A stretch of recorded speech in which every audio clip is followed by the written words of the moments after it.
Hi, Federico. Nice to see you've done this task one for us. Okay, the image didn't show up on your file, but that's okay. I found it so we can discuss it. Let's go ahead and see what you wrote. This line graph depicts the movements of Outokumpu Company's stake price in euros from January 2006 to December 2010. Okay, it's fine, but I don't really feel like the movements is an accurate word here. I think a better word here would have been changes. Okay, so or change. So the line graph depicts the change of Outokumpu Company stake prices. All right. Moving on. Over the period, analyze the share. No, it's the share values, because this is an adjective here, and you need to put the S onto the noun, which is values. All right. Let's see. So, over the period analyzed, the share values significantly increased until reaching a peak at the beginning of 2007, followed by a period of fluctuation, which ended in the middle of 2008, in which a sharp decline of the stake price occurred. Now, I want you to be careful here. I suspect that you meant this to be your overview, but it doesn't feel like an overview because you started getting into details.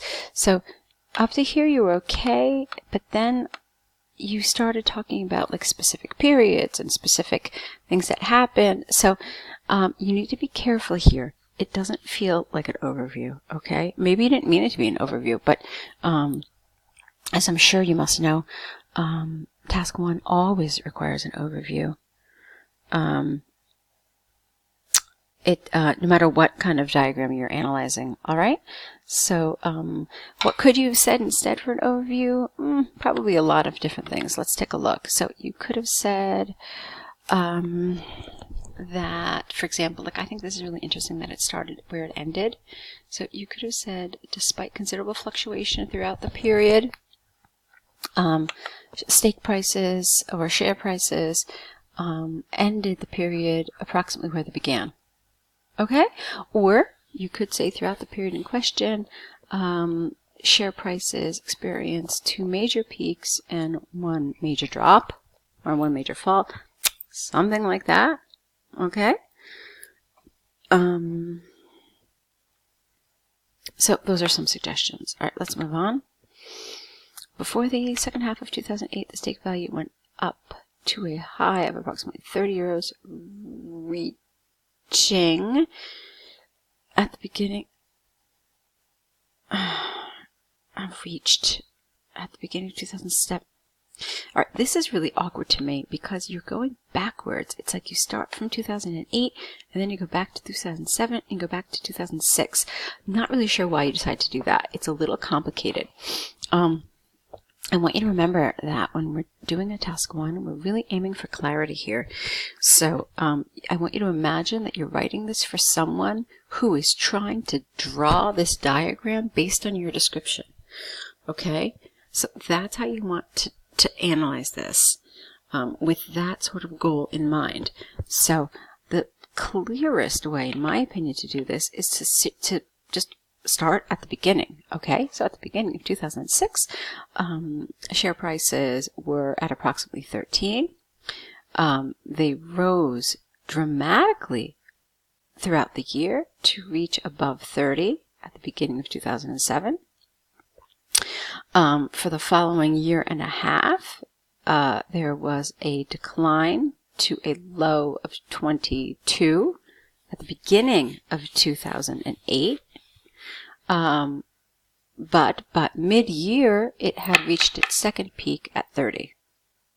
Okay? Then, in the latter part of 2008, the biggest decline was shown, where at the end of 2008, share prices reached a low of 7. Okay? And then, I think you get the point. You can just analyze the rest of this. All right? But that's how I would do this. All right. Let's see what you did instead. This peak was then touched again. I don't like the word touched here. It was reached is a better word. right before the significant fall of 2008 after a period of fluctuation. Also, this is just a little heavy, before the significant fall after a period of fluctuation. And it doesn't really tell us much. I don't have any figures here. I don't know. I don't know like what these falls are, what this fluctuation is, so it's not really giving me a lot of information to really work with. All right, after that, the considerable decline occurring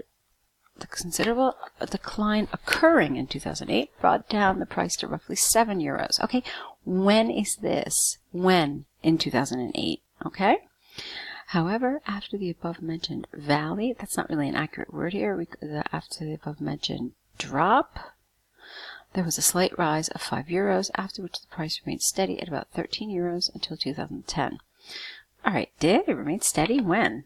Let's see that. Well, yeah, there were some falls and so forth, but here's where it remained kind of steady.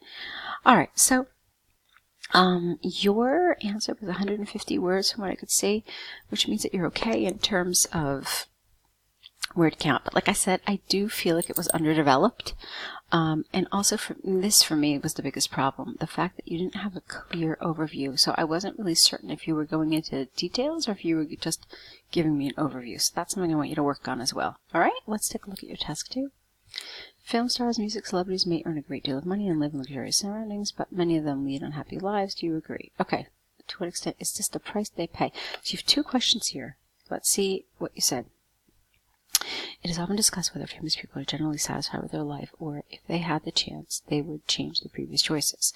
This essay partly agrees with both the statements above. Nice. On the one hand, celebrities need to lift a extremely significant burden of responsibilities. This is awkward. Maybe you could have said need to carry significant, how can we say this better? On one hand, celebrities need to carry a significant burden. Okay? The fact that the media reports most of their actions and words puts a lot of pressure on them. Furthermore, they are an example for millions of people, which is why they always need to be careful about the content, no S, they release to the public, 1B. Nowadays, we are all well aware of the fact that music, as well as posts on social media, may have a great influence on followers, especially in young generations. For instance, last year, plenty of boys in Italy started using codeine just because it was often mentioned in some really famous rap songs, not trap. I think you mean rap. Okay. How is this relevant?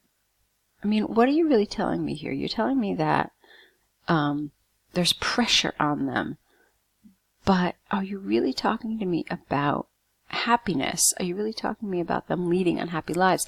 It doesn't feel like that, okay? It feels like you're talking about something else. You're talking about the responsibility that famous people have towards young people and how they can influence them, but you're not answering the question. You've kind of gone off topic here.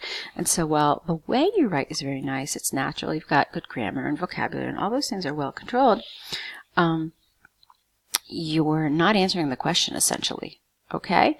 Remember that the first question is, do they lead unhappy lives? It's underdeveloped in that regard, okay? So let's move on. On the other hand, achieving such goals may make you tremendously proud of yourself. Proud, careful with that N. In my opinion, this is something many lives lack. Get rid of that of, and one of the best sentiments which may be felt by anyone. What is the point of living if not reaching a purpose? In addition to this, we need to consider the fact that happiness is instantaneous, and I don't think you mean instantaneous. I think you mean fleeting. So it's not something that stays with us, but just something that comes and goes. And while in the life of a normal person, these ESE moments rarely occur, they are considerably frequent in a star's life. In conclusion, the life of celebrities both benefit and do not benefit from their status. Certainly, it must be difficult to manage the enormous attention you are given while being famous, even though this leads to some really special experiences which do not usually happen otherwise. Okay, here's the thing, Federico. The grammar and the language is lovely. Okay, you've done a really nice job of using some high-level grammatical structures, and that's wonderful. But I don't really feel that you've answered the question, or at least you haven't answered it in a very focused way. You've answered it kind of tangentially. Here, You definitely didn't answer this first question, that many of them lead unhappy lives. You didn't even address it. You said that they have a lot of pressure, but what does that mean? That pressure makes them unhappy? No. So what you needed to go into was why do we think that celebrities lead unhappy lives? So things like, we see many of them turning to drugs, turning to alcohol, and a lot of them falling victim to mental breakdowns and exhaustion and stays in mental hospitals and so forth. So we see a lot of this, and that leads us to believe that they are actually truly unhappy. And then we could discuss why they are unhappy, and then you can mention some of that stuff about the pressure that they're under. But like I said, I didn't really feel like you answered the question. Okay? Now, is this the price they pay for being famous? Again, I don't really feel like you talked about that either. You talked about them being proud of themselves, which isn't really what the question asked. Is this the price that they pay on leading an unhappy life? So here, I think you could have said something about the fact that their lives are not private, and that they put themselves out there for media scrutiny and for the scrutiny of the public, and that this is the price they pay because they've chosen this lifestyle. All right? So you could have said things about that. That would have been a more accurate way of answering this question. I'm just giving you ideas. I'm not saying that my ideas are the only ideas. Obviously not.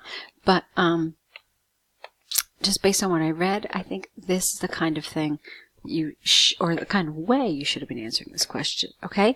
So the takeaway here is that your language is lovely. I saw some really lovely, lovely grammatical structures, especially here towards the end. And everything was nice. It made some good vocabulary as well that I enjoyed. But I really need you to focus more on the actual question and how it's being asked. So I would definitely like to see you signing up for more essay corrections with us.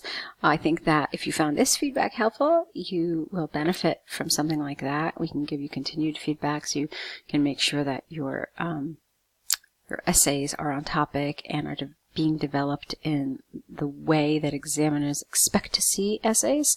So do take that into consideration. See if it's something that you can sign up for. And we would love to help you reach your IELTS goals. Okay? Good luck.